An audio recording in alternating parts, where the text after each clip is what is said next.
Hello, and welcome to This Explainer. Today, we're diving into the fascinating, and honestly, often deeply misunderstood life cycle of plastics. We'll be looking closely at data from the ICPE Handbook on Plastics to figure out exactly how this material is made, how it's used, and ultimately, where it ends up. But before we get into the heavy science, I want you to ask yourself a question. Is plastic actually saving our natural resources? I know, it sounds totally counterintuitive, right? We're so used to hearing about the environmental toll of plastics, but the data we're about to look at presents a wildly different perspective on resource conservation. So let's dive into this and see what the numbers actually say. Here's our roadmap for today. First, we'll cover the science of plastics. Second, the conservation paradox. Third, managing plastic waste. And finally, the recycling reality. Part 1. The science of plastics, from molecules to materials. Okay, let's start with polymerization. Plastics are essentially just giant macromolecules. They're born through a process where individual molecular units, called MERs, combine through chemical reactions. And we aren't just talking about a couple of molecules linking up. Hundreds, sometimes thousands of these MERs chain together to form polymers. What makes this so cool is that these brand new chains have completely different properties in the molecules they started from. It's literally a molecular transformation. So once we actually have these polymers, they basically fall into two main camps. On one side, we have thermoplastics. Think of everyday stuff like polyethylene buckets or nylon ropes. You can soften these up with heat and reshape them over and over again until they eventually lose their properties. On the flip side, we have thermoset plastics, things like bakelite switches or melamine cutlery. Once these are shaped, that's it. You can't soften them with heat ever again.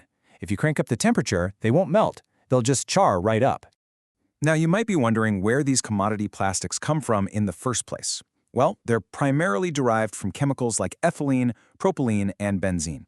Through processes known as fractional distillation and selective absorption, raw petroleum is broken down into specific building blocks. Those blocks eventually become the PVC, polypropylene, and polystyrene that we literally use every single day. Of course, the journey to those modern materials didn't just happen overnight. The birth of plastics actually dates all the way back to 1862, when Alexander Parkhus modified cellulose nitrate to create celluloid. Fast forward to 1907, and Leo Backland gave us bakelite, the first truly synthetic plastic. Then came nylon in 1939 and high-density polyethylene, or HDPE, in 1956. So in just about a century, we went from tinkering with modified cellulose to engineering highly complex synthetic polymers. Part 2. The conservation paradox. How plastics actually save resources. The source material points out several specific situations where swapping traditional materials for plastics creates massive environmental benefits. Get this, replacing just 2% of wooden boxes with plastic crates saves roughly 1,200 hectares of forest. That is a huge amount of trees.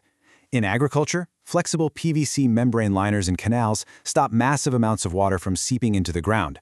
Polymeric membranes are absolutely crucial for desalination, turning seawater into clean drinking water. And plastics even conserve massive amounts of power in industrial cryogenic operations. To really grasp the impact of those savings, we have to look at the sheer scale of our consumption.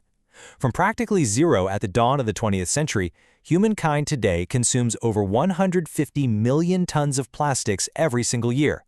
Let that sink in. 150 million tons.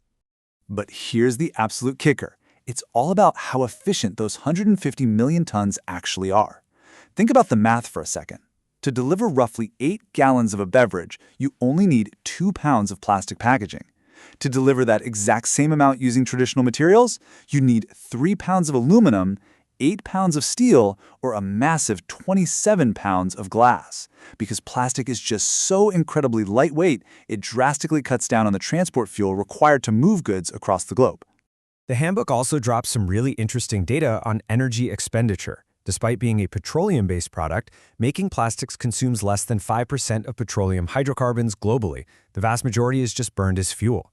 Furthermore, switching to flexible plastic pouches reduces packaging weight by 80% and volume by 70%. And when it comes down to manufacturing, making a plastic grocery bag requires only 1/3 of the energy it takes to make a similar paper bag. Part 3. Managing plastic waste, the disposal reality.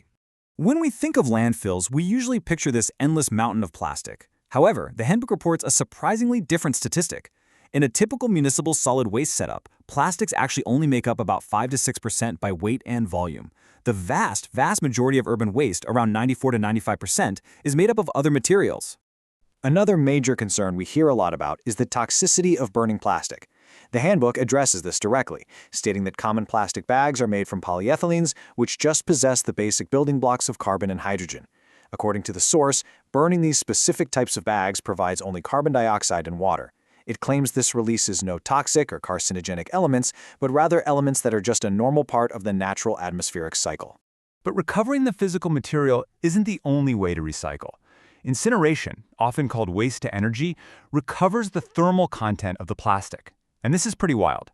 An average typical value for household waste polymers is 38 megajoules per kilogram. That actually beats coal, which sits at 31 megajoules per kilogram.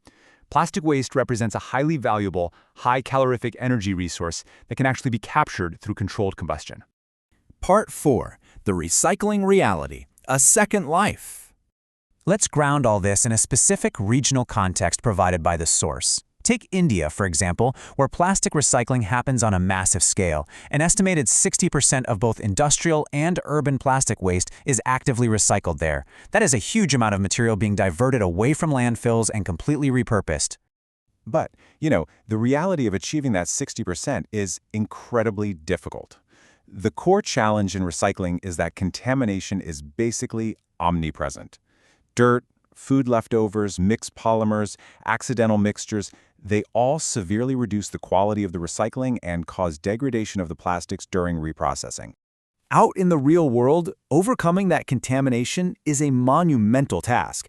When you try to recycle PET beverage bottles, you have to fight against PVC caps, aluminum foil, water, and glue. HDPE milk bottles, they get contaminated by paper labels and pigments.